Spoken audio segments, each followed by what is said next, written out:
Welcome to the Channel for Grace. Gobind will be live shortly.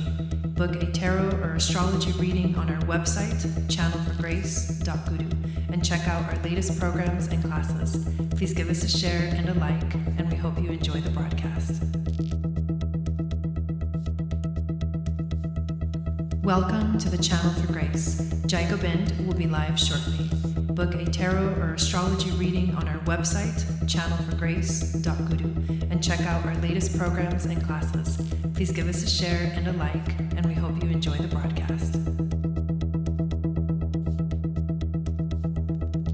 Welcome to the Channel for Grace. Gobind will be live shortly. Book a tarot or astrology reading on our website, channelforgrace.guru, and check out our latest programs and classes. Please give us a share and a like, and we hope you enjoy the broadcast.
Satnam, and welcome back to the channel. My name is Gobind, and this is your Channel for Grace.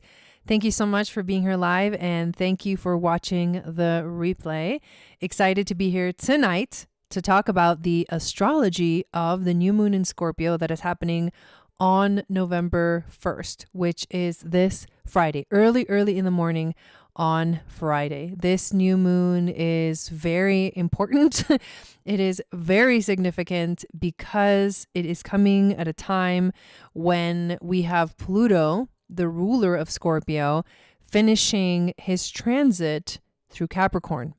And this being Scorpio season, the season that Pluto rules, it's like he's a big player. He's a big shot. He's the big guy. No, I'm just kidding. Of the time. So we really have to pay attention to that, and I will talk in more detail about that. Before we dive in, hello, Tori, hello, Mary, welcome in. Thank you for being here. If you are here live, please say hi in the chat. I love the live interaction. It's a big part of my broadcasts. Also, make sure you subscribe. Give this video a thumbs up. Share it in social media. Share it with your friends. Spread the word. Who do you know that would love to know about this information? And before we dive into the actual astrology, I want to tell you a little bit about some things that are going on right now, exciting news on the channel. And one of those things is that I am going to, on November 1st, so on the day of this new moon, I'm going to put out my holiday special package. Hello, Raessa, welcome in. And the package will include a 30-minute reading, and it'll come with a book, my book, which we're going to look at today, Seasons and Stargates, your annual astrology guide for 2024 and 2025. And you will get, basically, you can gift the reading and the book, or you can, sign yourself up for the reading and the book. And I'm really excited about that. And a few of the books and the packages will come with a free essential oil. There'll be like a surprise. Some of them will have a surprise little gift on the side. Not all of them, but some of them. So really excited about that, and be on the lookout for that to make sure you get notified and you're like in the know. get on my newsletter. I don't send too many emails, usually one a week, and that is the Moon Magic Report. But when you sign up for my newsletter, you actually get a free moon astrology guide, which tells you what your psychic gifts are based off of your moon sign. And then it tells you what, and then it enters you into the email list. And I send out that weekly Moon Magic Report, which is basically the astrology and the horoscope for the week ahead. It is super nice. And if you get on this list by tonight, you're going to get the newsletter tomorrow. And I will be sending out another newsletter or on email on Friday, letting you guys know that the holiday package is now available. I was trying to get it ready like way before the holidays, because with the gift book, definitely we want to have enough time. Don't wait till the last minute if you want to be able to give the book for Christmas to someone and the reading. Okay. So the other thing that is really exciting is that the Moon Goddess Training 2025 is now officially open for registration. This is the most comprehensive program that I offer. It is a year-long program. There's 3 levels. It's the Akashic Priestess Path. And I say Akashic Priestess because this is an Akashic Reader Certification Program. Level 1, we learn the fundamentals of how the Akashic records work and what they are. And we do this as we journey through the mystery schools of ancient Atlantis. Yes, it's exactly what I said. In level 2, we learn to apply the teachings deeply in our personal lives, inviting us to heal from trauma and awaken our intuitive abilities that will eventually help us tap into the Akashic records. And then level 3 is the official Akashic certification program training. So some of the things that we're going to learn, I want to share with you just because it's so exciting, are initiation. We're going to be initiated into the mystery schools of ancient Atlantis and Hathor. Learn how to activate your sacred space as you step into your sovereignty. You're going to learn how intuition works, how to access it, and how to find your psychic gifts in your natal chart. You're going to learn the essence of embodying the sacred feminine, sacred divine feminine, and how to take care of yourself by setting healthy boundaries in your life. You're going to learn to find goddess markings in your chart, in your natal chart, and discover what type of cosmic goddess you embody through understanding the asteroids, the planet Venus in your chart, what Venus phase you were born under, as well as what Venus star point you embody. We will also explore your gene keys activation sequence in level 1 as a tool to help you understand your life's work, your evolution, your radiance, and your purpose. And all of it with the aim of understanding your unique genius and transforming your shadows into gifts. We will dive into moon magic. You will learn what the moon phases are, how to work with the moon phases to manifest, and the transiting moon to access magical and multi-dimensional portals. You're going to learn what the 13 moon centers are, how to identify them within yourself, how to chart and balance them, and how to honor your own moon center cycle with the aim of living in harmony and balance with your emotions. You're going to learn how to create your own moon goddess altar, honoring everything you have learned in the course, as well as how ritual and sacred ceremony can enhance your divine feminine experience. We embark on a 40-day meditation journey together during the program. Meditation comes from the lineage of Kundalini Yoga, which is known to have been channeled from the Akashic. And this 40-day meditation practice is meant to help you stop negative habits, clear your mind, activate all of your chakras, and increase your intuitive abilities. And together, we're going to enter into the Akashic records through our temple initiations and explore the magic of our timeless soul. We're going to be learning how the Akashic records work, what they are. We're going to be diving deep into the understanding of the creation of the universe, the earth, the galactic, and the cosmic plan for the earth and the universe, the sacred web of Akashic records, and how accessing this web can help you live, be of service, and also live coherently with your own body, mind, and spirit. Each week, we experience a new temple initiation through the Akashic records. The initiations were the ones required of the initiate students in the mystery schools of ancient Egypt and ancient Atlantis.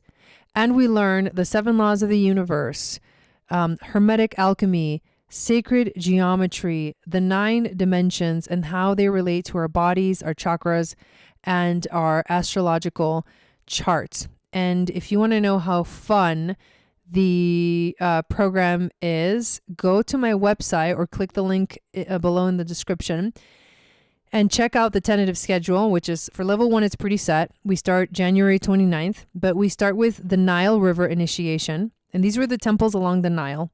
We go to the Temple of Abu Simbel, the Temple of Isis, the Temple of Kom Ombo, the Temple of Horus, the Temple of Karnak, the Temple of Dendera, the Temple of Osirian, the Temple of Dashur and Saqqara, and the Great Pyramid of Giza. And all of these are each connected to chakras in the body. So we move up the chakras, moving up the Nile River. And the moon that we begin, because we always begin level 1 on a new moon, is the new moon in Aquarius, which is a time of revolution, a time of change, and it is the Chinese New Year of the Earth Snake, which represents calmness, groundedness, stability, as well as Kundalini rising and elevation. It's the perfect activation for our moon goddess journey. So if any of this sounds exciting to you, come check it out. This page has all the information you're going to need. I host the program in Mighty Networks. You can just check out the page, but I have a special. And the super deal is you pay for 2 levels and you get the 3rd one for free. So you get buy 2, get 1 free deal. And then there's early bird prices for each of the levels. Some of you guys have done already level 1 or level 2, and they are required in order. So you need to have done level 1 in order to do level 2. You need to have done level 2. They're like prerequisites for the level 3 training. So come check it out. I am stoked to start this Moon Goddess training, and I hope to see you there. If you have any questions, please let me know. I will be hosting like Q&As and things like that. And in January, a free, like totally free mini Moon Goddess course to help you get a feel for what the program is about. It is a long commitment, but I can promise you being guided for a whole year through the mysteries schools is the coolest, most expansive and powerful experience you'll have. It is amazing.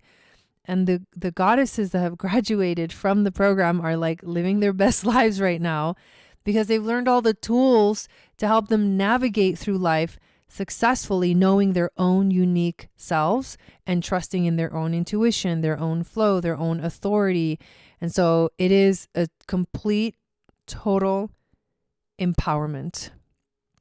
All right. Thank you for letting me share that. I am so excited about this program. It is my baby. So I appreciate you guys giving me the opportunity to teach because I wouldn't be able to do it without you. So let's talk about this new moon in Scorpio. So this is directly from my book, Seasons and Stargates. And this Scorpio new moon is really, really powerful. This moon is a moon that is ruled by Pluto. Pluto is going through an intense transformation right now. He's ending his cycle through Capricorn. He's about to go into Aquarius. And that is the biggest deal of our freaking lives. Like, it's not even kidding. Like, it is such a huge deal. This moon activates the stargates of Centaurus, which is shamanic death, journeying, and rituals and frequency. So shamanic death is the symbolic death that leads to a rebirth in your life. It's also activating Algol, which is known as the demon star. But this demon star is actually also the dark goddess, which is essentially this yin-like energy of the universe that is the true, like, sacred, divine, feminine. It is the yin, and it is the darkness, and it is the shadows, which is an equal player in our world of duality in the 3rd dimension.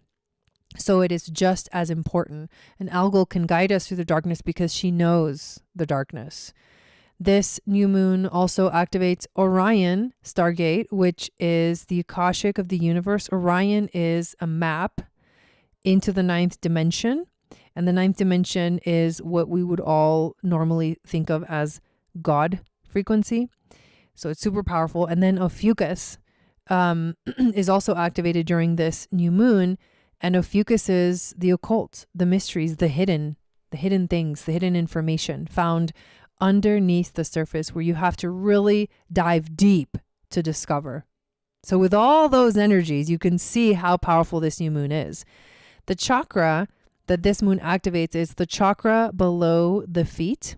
And this is the chakra that basically anchors us to earth. It is one of the 3 higher dimensional chakras, where the top one is the one above the head is the first one, Hum. The inhale, these chakras tell the story of the universe. So this is something that we learn in the Moon Goddess training, but Hum is the inhale. Het is the contemplation, the held breath at the high heart chakra. And then Hum is the exhale, and it is the chakra below the feet. And so what that is a visual of is spirit descending into matter.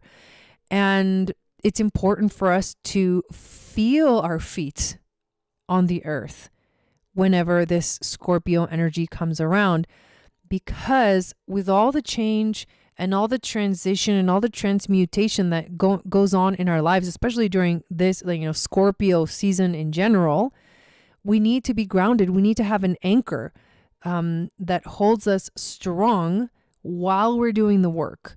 And that's why this chakra is so powerful and one of the higher frequency energies. The system of the body is the excretory system.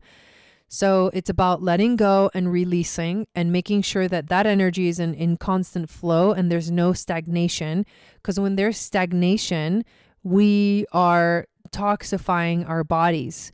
We are not cleansing and we are not clearing the energy. And it's like when you get stocked up like that, you actually aren't going to be able to think right, feel right. Like it's going to really mess with your awareness, your energy, your mood, like all that stuff. So make sure that during this time and during, Scorpio season in general, that you are working to release and let go, that you're drinking a lot of water.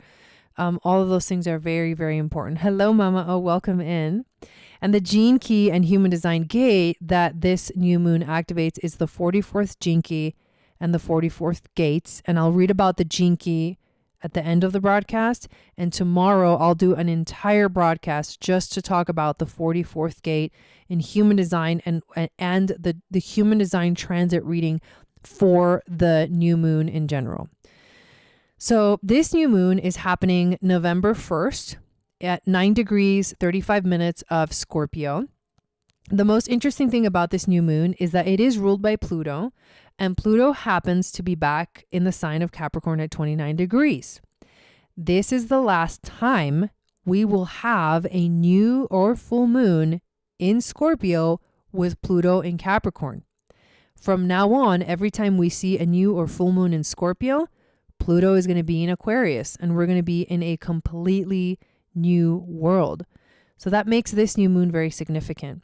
We have been feeling since September this revisit into Capricorn from Pluto, and it has brought up everything that happened in our lives since 2008. We're going through a closing period.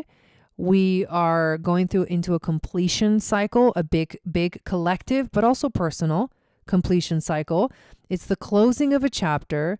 And with this moon, we get to set a new intention for our future. So this is a great time to let go of old belief systems and structures. Hello, Heather. Welcome in.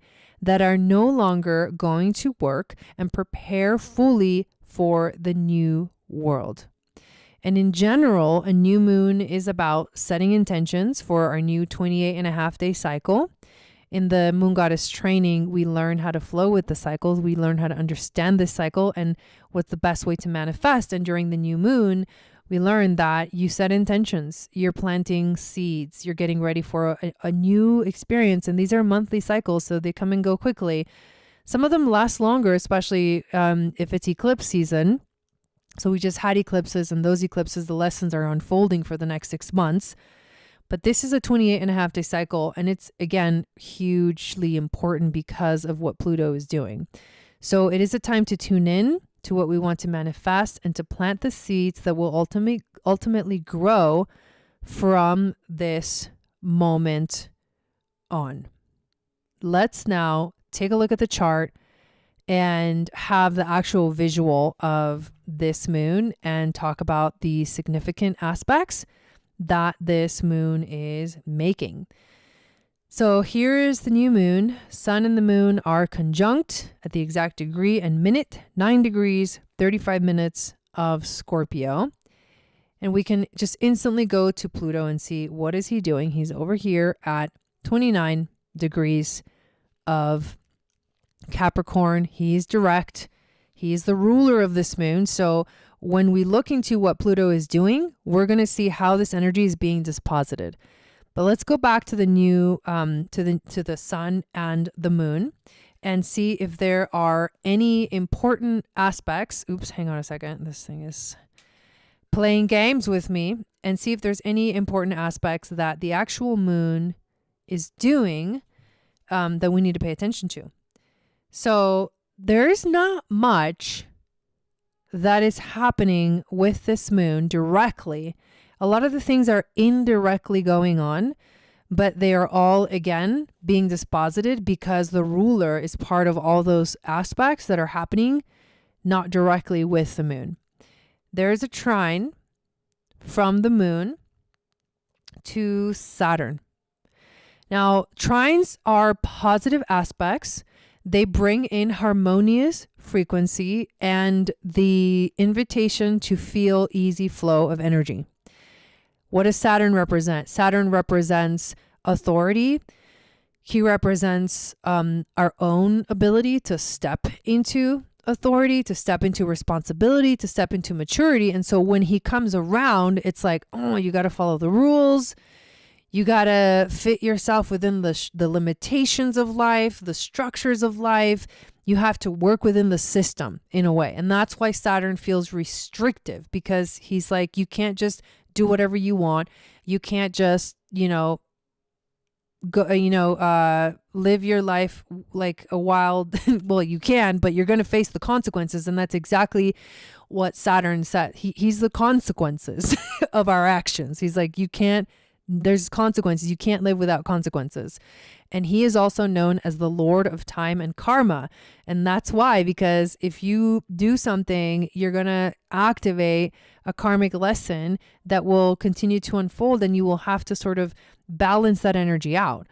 So he wants to help us because he understands basically how the world works, but we don't like it because we feel that our freedom is a little bit restricted when he comes around. Because he has everything to do with us growing up, becoming adults, finding, stepping into responsibility.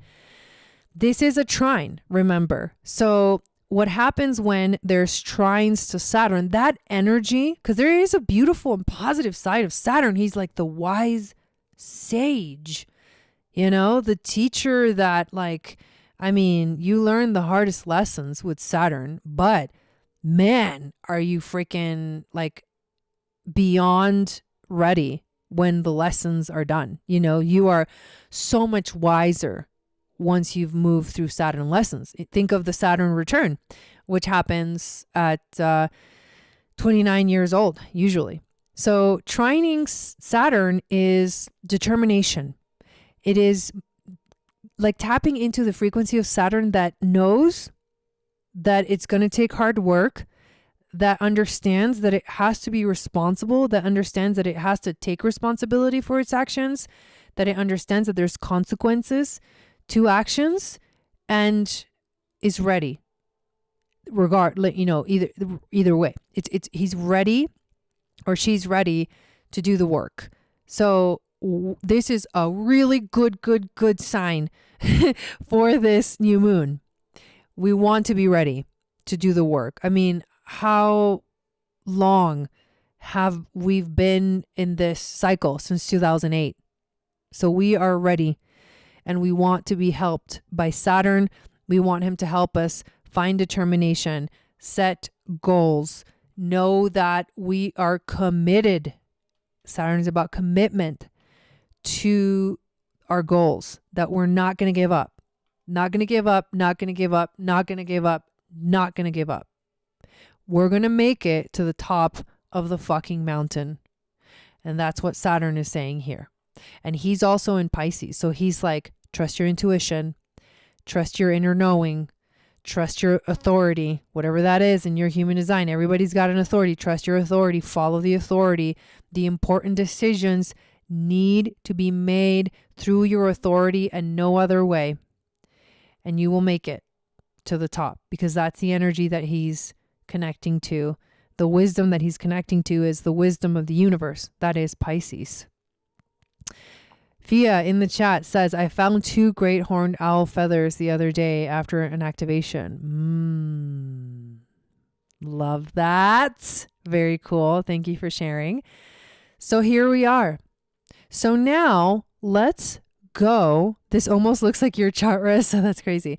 Let's jump over to Pluto and see what the hell is going on with Pluto, because he's going to tell us where all this thing is playing out, where it's all going to play out, where the energy is being disposited, directed towards. So here's Pluto down here at the bottom. The most intense aspect, or maybe that's my opinion, one of the most intense aspects that you can have in astrology is Mars oppose Pluto. And yes, ladies and gentlemen, we have Mars opposing Pluto. Exactly. 29. Themes of Cancer and Capricorn: home, career, structure, life path, purpose. Cancer is emotions, feeling, nurturing, caring. It's sacred divine feminine energy. It's rulership of the moon with Cancer and Saturn with Capricorn. So good thing that it's a trine and not a square to Saturn, because there's a connection there too. So what does this energy bring? In a positive sense, this is like unstoppable force that is activated by anger and aggression in a positive way. And that might not sound positive, but when I say anger and rage, I mean sacred rage. You know, when you go through deep emotional healing, there's like stages of healing through emotion. And it's like depression, you know, the feeling of hopelessness, grief, you know, the dealing with the grief, with the loss, like being very, very low. And then something happens.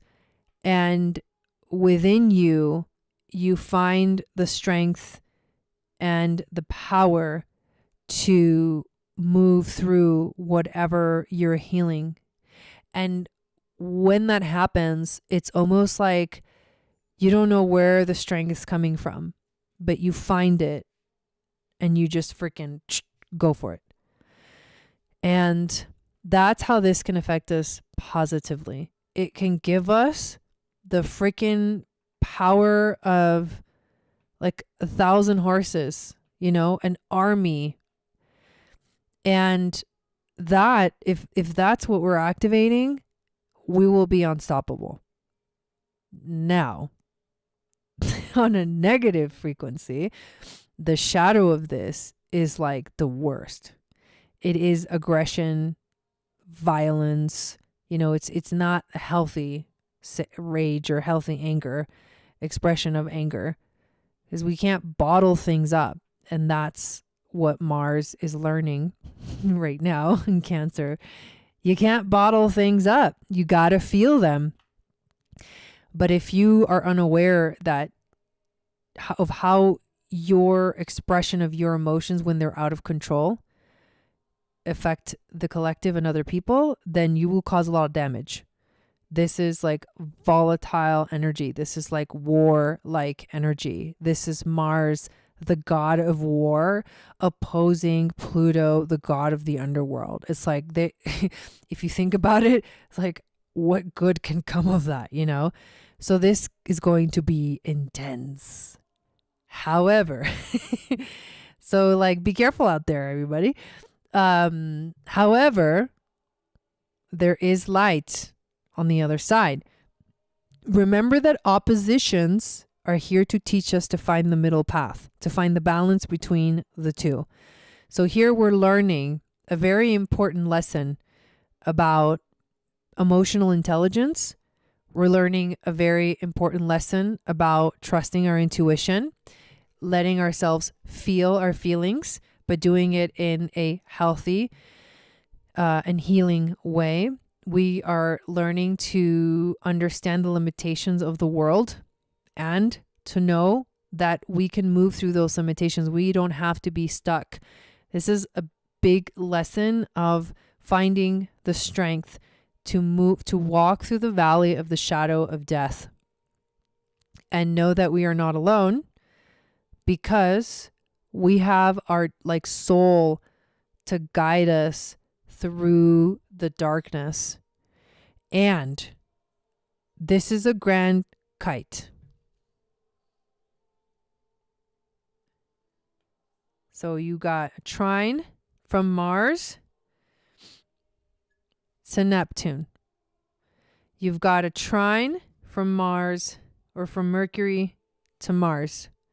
And you've got a trine from Mercury to Neptune. That is a grand trine in water. Mercury represents the mind. Neptune represents our intuition. They are all working together. Grand trines in water enhance our intuition and our ability to flow through the energy effortlessly. Then Mercury is making a sextile to Pluto, and Neptune is making a sextile to Pluto. That is what we call a grand kite. And whenever there is a grand kite, there are gifts which are found in the energy of the trine. So the gift of emotional intelligence, the gift of deep intuition and psychic wisdom, and the gift of deep understanding and the ability to speak your truth. Those are all the gifts that we're being given right now. And they all are to be worked out through here. The place where the kite points to. Pluto in Capricorn at 29 degrees, about to finish the transit. So you need to think about, what structures are you ready to let go of that are not serving you anymore? Pluto is the ultimate planet of liberation. And in Capricorn, he is liberating us from like the collective, because Pluto is an outer planet. So he moves much, much slower than the personal planets. And because of that, he represents more of a collective frequency. It's like a generational thing. Because if you think about, since 2008, it's been what, like 16 years? So he spends a long time in each sign. So he is calling, he's been calling on the liberation, the ultimate liberation from the restrictive structures and the structures of our world that control and have no true, I don't want to say no true positive influence, because these things have had positive influences on the world, you know? Capricorn is like the world of corporations and governments and, you know, businesses and all that comes with that. But we are being liberated collectively from that. We are entering into a new world now. And that old world that we have known economically, business-wise, in the world is going to completely change. And the focus is changing to technology. because Pluto in Aquarius is all about technology. I mean, yes, it's about humanity. Yes, it's about tribe. Yes, it's about connecting. Yes, it's about our uniqueness coming alive. Yes, it's about freedom. It's about revolution. But more than anything, it's like this crazy technological world that is so advanced that we can't even fathom the things that are coming. It's like AI, right? The world of AI is here. And that's the new world. Whether you like it or not, it's here. And we are going to work through that together collectively. But for now, this is a time to do the ultimate releasing and the ultimate letting go. So in your own life, what structures no longer serve you? Let them go. What structures hold you back? What belief systems literally lock you up in a box and don't let you explore or find something new that might be more useful, right? And so that is very, very powerful. And there's actually more here, because if you can see, and there was this aspect a couple days ago that was really beautiful. It's called a grand sextile. So let me erase some of this stuff. And grand sextiles happen when they're called the Star of David, when there are 2 grand trines and 6 planets sextiling each other. So there's 2 sextiles here, right? Mercury sextiles Pluto, Pluto sextiles Neptune, Neptune sextiles Uranus, Uranus sextiles Mars. Mars is actually sextiling Vesta, so she's an asteroid. Well, she's in this. And Vesta is sextiling Mercury. And so we have the 2 triangles. So we have grand trine here and a grand trine here. And it's within orb, right? So we're looking at within orb. They're very close. So the grand sextile is literally the Merkaba.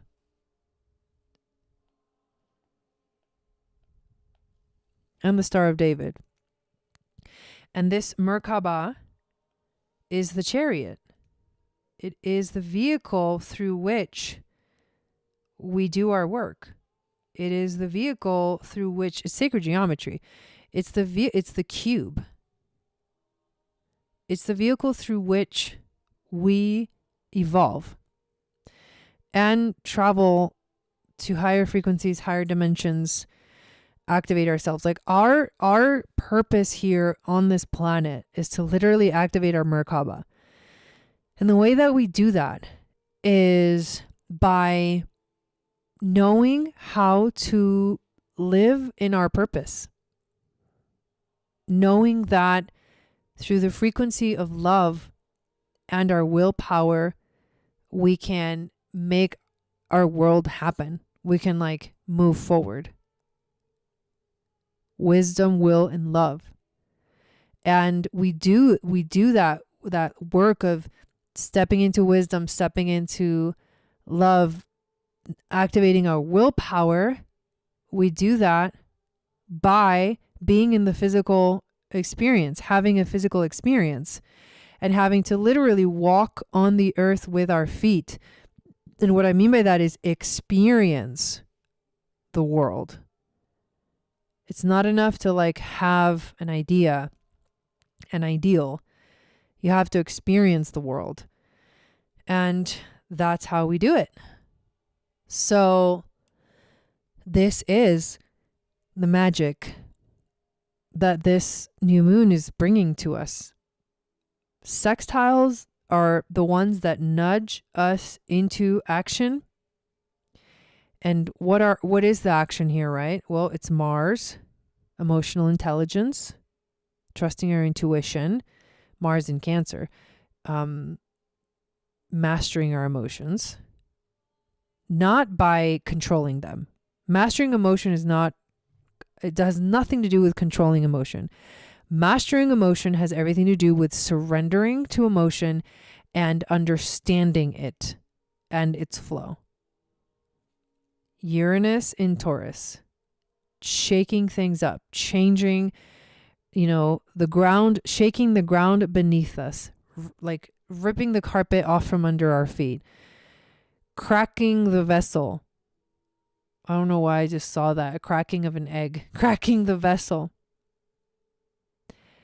and changing things suddenly, dramatically. Neptune in Pisces, deep intuition. Pluto in Capricorn, the liberation of the old world, the breaking down of the old world. Yes, Metatron's cube. Mercury in Scorpio, going deeper through understanding than you ever have before. Then it is possible. The deepest contemplation and understanding possible, which has everything to do with seeing the truth, seeing underneath. What is underneath this? Can I see underneath this? Am I stuck on the surface? Not with Mercury in Pluto. Unless you're a stubborn motherfucker. I'm just kidding. But the potentials, right? And then Vesta in Libra.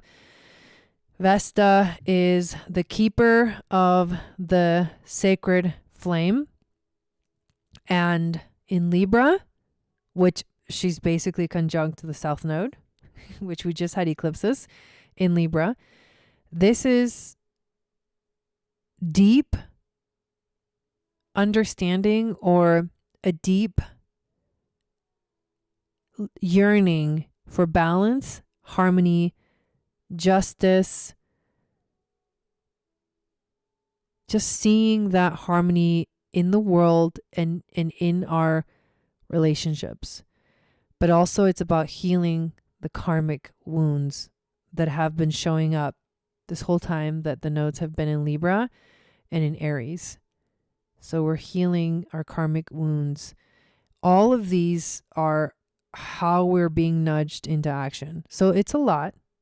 It's really beautiful. It's like this beautiful flower formation. But that's the power that, when I said this moon isn't really making too many aspects, but if you look at what Pluto is interacting with, you see what I mean? There is just so much here to work through. Now, there are some difficult aspects that are also happening. And it is, it may be just one square from Saturn to Venus, which makes us feel like we yearn for love and connection, but we have a difficulty getting it. And I think that's because of the deep lessons that are going on right now. Like, we need to focus. So Saturn's like, this is not the time to be like, romantic. And no, it's like, it's work time. It's hammer time. So the seriousness has to come into the picture. There's no playing with Saturn. Like, turn the lights out. It's bedtime. We got school tomorrow. We got, work tomorrow. It's like, oh God. So we're learning through the challenges in our relationships. Like, are we truly committed? Or are we just playing around?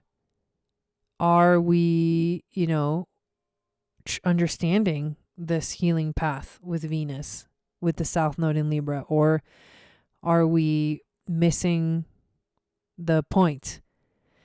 So it's a sober week. Yes. Bernadine, perfect. Oops. That is too funny. That's like the second time that's happened in a live broadcast because I forgot to put the phone on silent. Okay.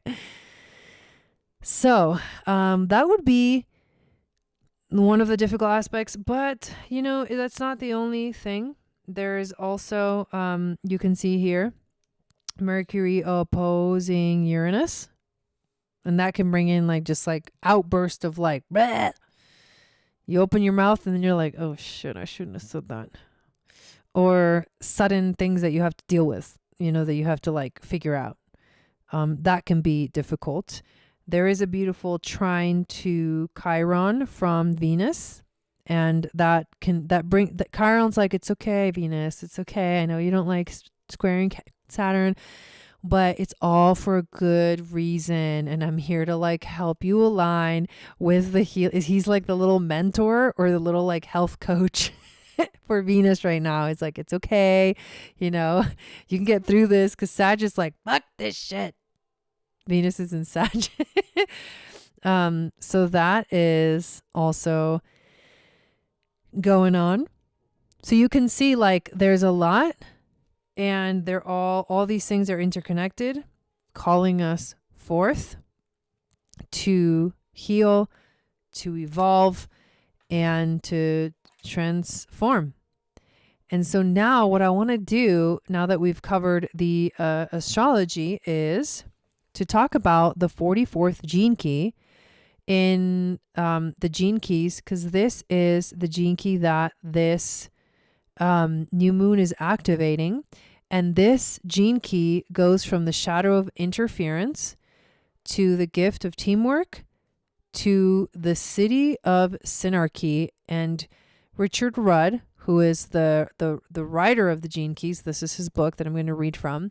He says synarchy means we all lead together. It doesn't mean we're all the same. Not at all. It means that our uniqueness has a place within the orchestra. And instead of just playing a nice tune and being oblivious to all of those around us, we begin to play in harmony with everyone. Like, what? Wow. And that whole Star of David thing is all about bringing harmony into the world.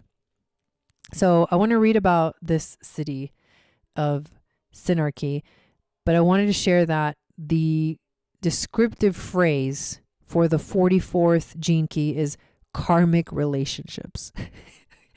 So it really matches well with this chart that we just looked at, especially with Venus squaring Saturn, the Lord of time and karma, and Venus being all about relationships. Okay, so the 44th city, synarchy, the coming of the queendom. Ooh. The 44th city is truly remarkable. It concerns the complete understanding of the mechanics of human destiny and the entire story of humanity. The programming partner of this city is the 24th city of silence, which is a key to understanding how it all works. As a concept, synarchy is the opposite of anarchy. The prefix syn means to act in concert, and archy means to govern. Therefore, the literal meaning concerns the concept of collective rulership. Historically, the notion of synarchy has been greatly abused politically. Communism claimed to be synarchic, as did Hitler's fascist regime. What the fuck?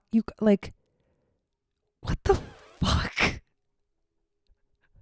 I'm sorry. With everything happening right now, it's just like blowing my fucking mind. Oh my God. Communism claimed to be synarchic, as did Hitler's fascist regime. We begin to move a little closer to its true implications through its use within various occult schools of thought. That's Mercury and Scorpio, you guys, and new moon in Scorpio.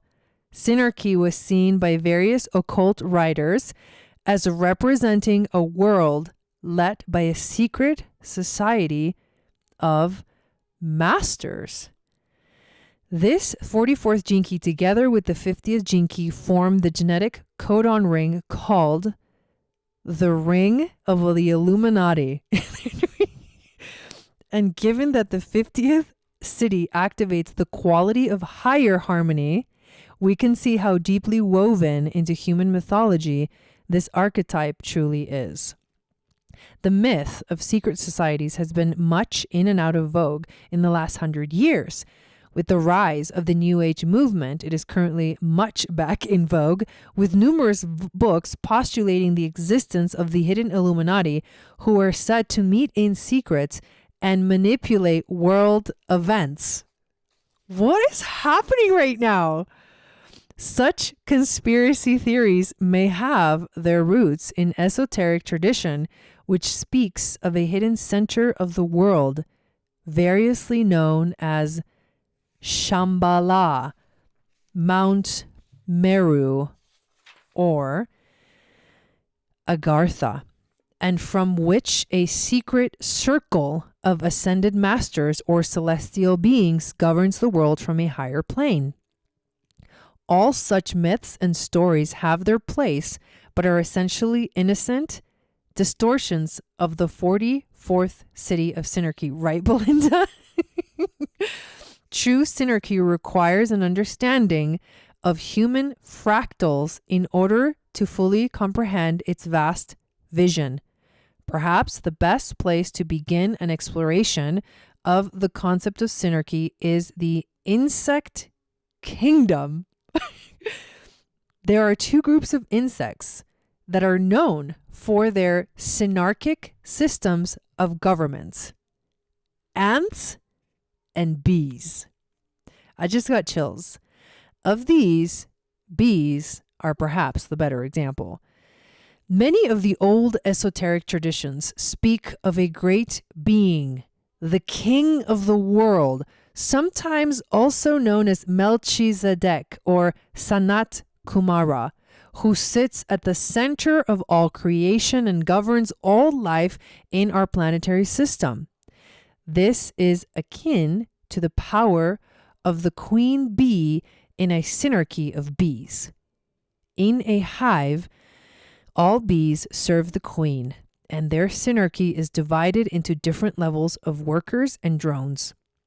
Within the hive, a single spirit appears to pervade the whole society, and the queen symbolically and chemically maintains the focus and direction of every single member. If the queen dies, the hive falls into chaos and also dies.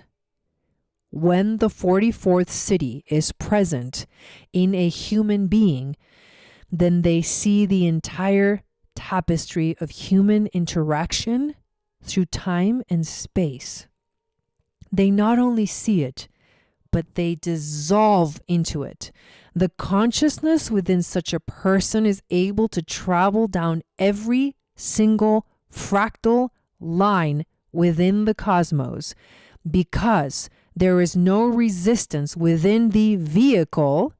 Their consciousness ripples down the fractal arms of both the past and the future of the universe. The secret to this is silence. I think we did pull the B. Such a being has to fall into complete silence in order to hear the movement of every cell within the great hive of being. However, this 44th city is about far more than just understanding the secrets of human destiny and the fractal patterns of time. Oh, please tell us what else. To awaken through the 44th city presupposes that you occupy what is known as a core fractal. If you were able to follow all human patterns back to their source at the Big Bang, you would arrive at what are called the 3 source codes. When the Big Bang exploded, consciousness was seeded into matter. I just put a video out there about this. Was seeded into matter. Oh, I lost my place. In a basic trinary pattern. In other words, the compressed energy exploded into 3 primary fractal lines or arms known as the 3 source codes. This trinary fractal branching throughout the universe is well known in modern chaos theory. These 3 octopus-like arms began to spiral outwards in ever more complex fractal patterns and gradually coalesced to form the rudiment of our material universe. Every human being alive today has within them a fractal shard belonging or resonating to one of these 3 original codes. This original trinary pattern or trinity over time has become the foundation of almost all the major world religions and mystical systems. Every computer program has what is termed a source code. The code source refers to a hidden code written by the program that allows access to the main programming matrix. The only way that you can influence the original program is if you have access to this code. In the case of our universe, there are 3 source codes, and the 44th city allows access to any one of them. Moreover, written into the master program of the overall fractal pattern of our universe are specific points in which we call human history that the program will mutate. What? In other words, it has a built-in design to evolve beyond itself. If we consider once again that the synarchy of the bees, we see the existence of a kind of hierarchy, but one that is circular rather than linear. No one in a synarchy is above anyone else because at all times there is an awareness of the group's inherent oneness. Satnam. Each unit has a perfect fit in the overall geometry, and if there is no resistance through the individual forms, the totality can function as one. Whoa! Within this vast tapestry are centers of force known as core fractals. Core fractals are what we term enlightened beings or masters. Every time a human core fractal is awakened, the entire arm of that fractal slowly begins to awaken. Thus, it is said that certain beings or avatars come to Earth to take on the sins of the masses. This refers to the awakening of core fractals and the domino effect through their ancestral genetic chain. The being expressing the 44th city therefore occupies a specific genetic vehicle whose mutation causes, in time, a chain reaction through humanity. If you reduce this down to its essentials, there is actually no glamour in the synarchy. The awakening of a core human fractal simply represents the activation of a previously dormant code within the overall program. As the core fractal is activated, it removes the virus that it wound around its genetic lineage. As the core fractal is activated, it removes the virus that is wound around its genetic lineage, the virus that represents the shadow frequency. The awakening of a core fractal essentially involves the death of the illusion of its individuality. Sat fucking nam. The moment it gives up its independence, it becomes a clear conduit for consciousness to continue along its lineage. There are a finite number of core fractals. 144,000 to be precise, which is why this number has long been associated with a secret society of beings whose role is to awaken the planet. One final revelation concerning the synarchy is that it has existed since the dawn of time. It is simply distorted by an interference pattern that has also always been there from the beginning. This distortion or sacred wound is literally wound around the arms of every single fractal line. It is the reason for human suffering, but it is also the reason for what we call evolution. As the universe awakens, the interference is gradually cleared, and the synarchy that lies beneath emerges. Interestingly enough, humanity has always sensed the existence of synarchy.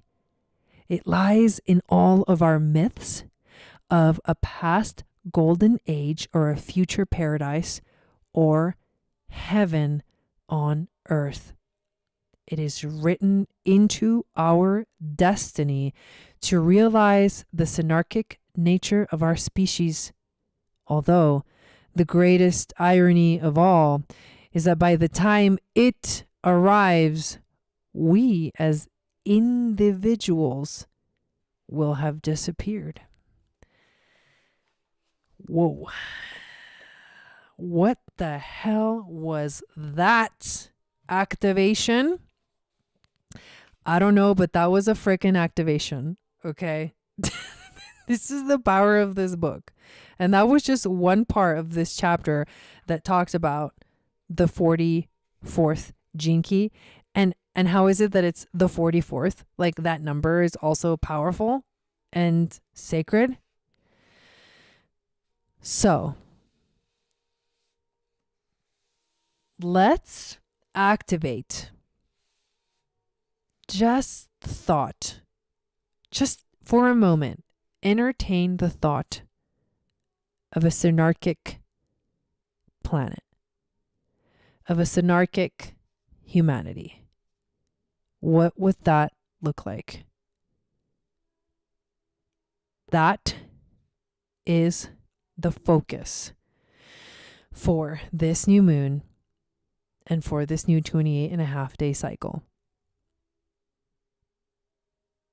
The intention that we set is to transmute the shadow of interference, to stop interfering with the synarchy that's trying to come alive, to work together like the bees and activate, surrender, and allow that higher consciousness to channel through. And that's where I'm going to leave it, ladies and gentlemen. Thank you so much for watching this broadcast. This one was very powerful, very special. Make sure you share it out. Make sure you give this video a thumbs up. Make sure you subscribe to the channel. Make sure you check out all the links below. There's so many amazing things. I love you guys all so much. Thank you for being a part of this beautiful community. And I wish you a happy new moon in Scorpio. Satanam, Satanam, Satanam, Satanam, Satanam, Satanam, Waheguru. And I will see you all tomorrow to add to this picture by looking at the human design transit reading of the moon and finding out where this 44th Jinki gate is in the body graph. See you tomorrow. Satnam.